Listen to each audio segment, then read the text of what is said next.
This popped up in my feed this morning. You've probably seen similar things. It says essentially, help, my wife and I went to graduate school 23 years ago, incurred $70,000 in debt. We've made $500 payments for 23 years. That's 276 payments, by the way. And we still owe $60,000. Explain to me why my debt shouldn't be canceled. I had two thoughts. The first one was, can that be real? And the second thing I thought was, well, things are a lot worse today than they were 23 years ago. So I did a spreadsheet, and I found out this seems pretty legit.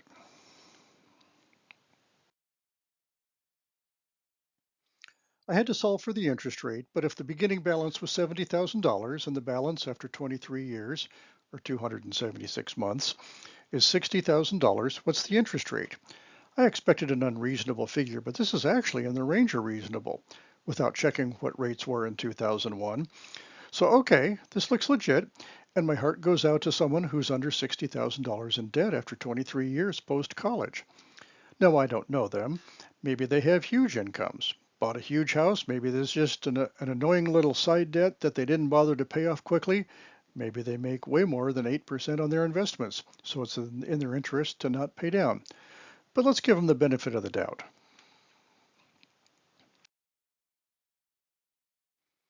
Maybe they can't pay this off. They have to put off buying a house and they can't save and they can't even get started investing. This is what the trajectory of their debt repayment looks like.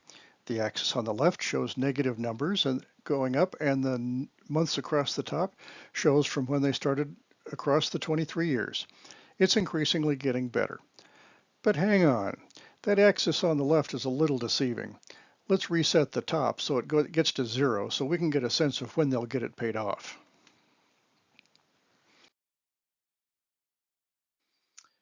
Okay, so the same graph across the top with a different axis. Now you get a real sense of their predicament. How many years will it take to pay off this loan? So I did the math, and it comes out to 44 years and 9 months. I won't show you that graph, you get the idea, but I want to think about those graduate degrees. Those should have provided for repaying the debt with income, right? And once started in a career, your income should increase annually, even at the cost of inflation or something, right?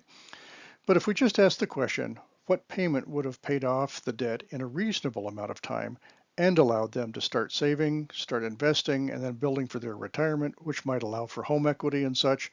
So I solved for the payment that would extinguish the student loan in 5 years.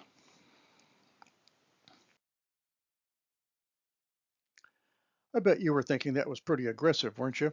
Well, this is the graph that if you change the payment so that you pay off the student debt in 5 years, and then you save or invest that same amount continuously going forward, what would it grow to? And you can see that it becomes over $700,000. So you're thinking, well, that's an optimistic, pie in the sky, wishful thinking plan. What payment would it take to do that? And the answer is, to pay off the loan in 60 months, it would take a monthly payment of $1,432 0.64, and that may sound like a lot to you, but remember, this was for one or two graduate degrees. There should have been a return on the investment that would make this happen, or they shouldn't have done it.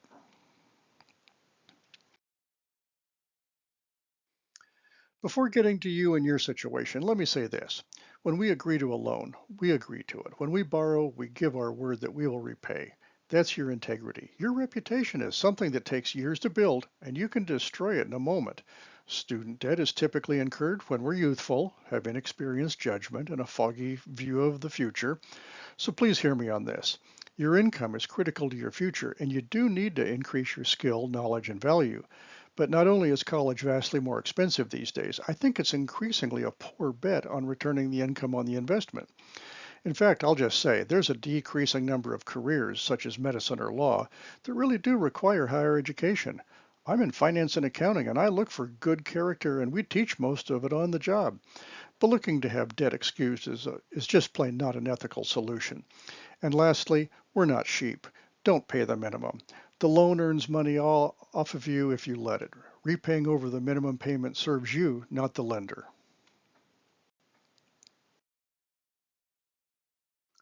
So let's transition to something actually useful. Neither a car nor anything you buy with a credit card will provide you an income, so there is no ROI like maybe student debt.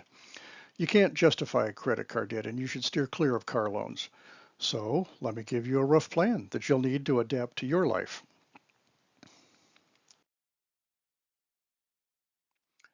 Consider student debt or a car loan today in the neighborhood of $30,000. If a young adult took out a loan for $30,000, then repaid $1,000 a month, at 18% it would take 40 months. 18% is currently the average credit card rate, which is why I chose it. At $1,000 per month for 40 months, you end up paying $40,000 and you're back at zero, square one. You have nothing accumulated, and all you've done is dig yourself out of a hole that cost you $10,000 to do it.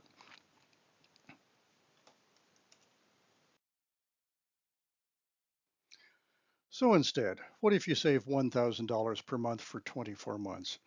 You have $24,500. That's not only the $24,000 you saved, but $500 that your money worked to earn you as well.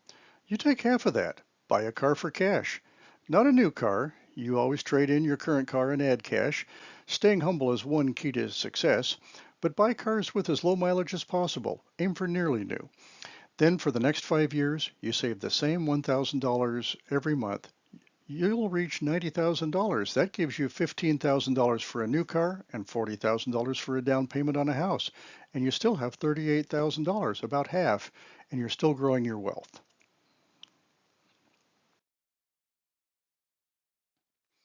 Continue on this trajectory and see where it goes. If you plan to replace your car every 7 years and you increase the amount of cash because prices go up and your needs grow, you want accumulated interest to work for you.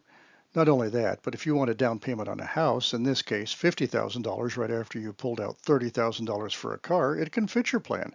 Now this is an oversimplification because your ability to save $1,000 should grow over time, and this just takes the same amount of savings at your age and continues it for 20 years.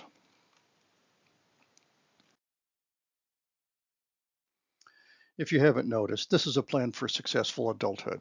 As we all grow, we need to grow our discipline, we need to grow responsibility, we need to grow up our ability to prioritize and defer gratification because we understand wishful thinking won't work, and we need to grow what I would call self-accountability.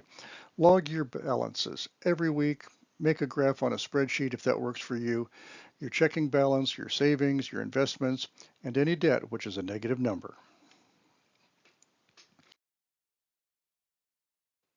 Growing also means growing your income as you get older. And when we say never, ever, ever take on debt, even small debt, we're not talking about a home mortgage where it's on an appreciating asset and it's also providing you a place to live. And I think you should have either an accountability partner or a spouse. That's a topic for another video, but it is absolutely critical that you either need a spouse with whom you are of one mind or you have a like-minded friend. And you might need to change friends if negative backsliding caused by peer pressure results in your financial failure. You're responsible for your own failure, whether you blame someone else or not. I'm still bothered by that college problem. It did used to be true that education was the key to improving your income, but please know this, that was when not everyone had a college degree, and it was when college degrees were only offered in things that were tailored to specific careers, like finance, accounting, marketing, engineering, chemistry, medicine, law. Colleges are businesses. They're not stupid. They offered silly, easy degrees, and students bought them. Financial aid advisors blurred the boundary between grants and loans as a marketing strategy, but still, every graph looks better when you improve your income, and that's entirely up to one person, you. Growing your income absolutely requires that you make yourself more valuable, but today you have options that the baby boomers didn't.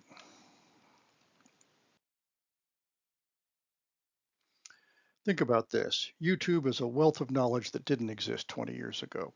That alone is a tool you can harness, not just for your skills, but for character. Find instructional videos from respectable sources on job interviewing, take courses that you can gain certifications, choose practical topics that you have to grow in, things that others don't stretch themselves on. Public speaking, time management, customer service attitude, servant leadership. And let's talk about character. That's sufficiently important. I think it might even be put at the top of the list. That means you have to grow something that is not taught in colleges. I should incorporate Bible verses here, but taking on a servant attitude, being teachable, pleasant to be around, punctual, and actively trying to be genuinely helpful doesn't come naturally. But those are the qualities that'll serve you in the job you're in and help you advance. I started out talking about the trap of debt. It's a real trap. Getting out of debt needs to be such a high priority that you sacrifice, defer some luxuries or desires until after you're free. The reason is because you can't even really start your future financial success until you get out of a hole. Then, from then on, you save, invest, and only pay cash. Always be building up your financial reserves. I don't know if they told you that. You're saving up for you, and that means providing for your entire life, plus those around you that depend on you. Never dipping below half of where you've gotten to is a decent rule of thumb as well.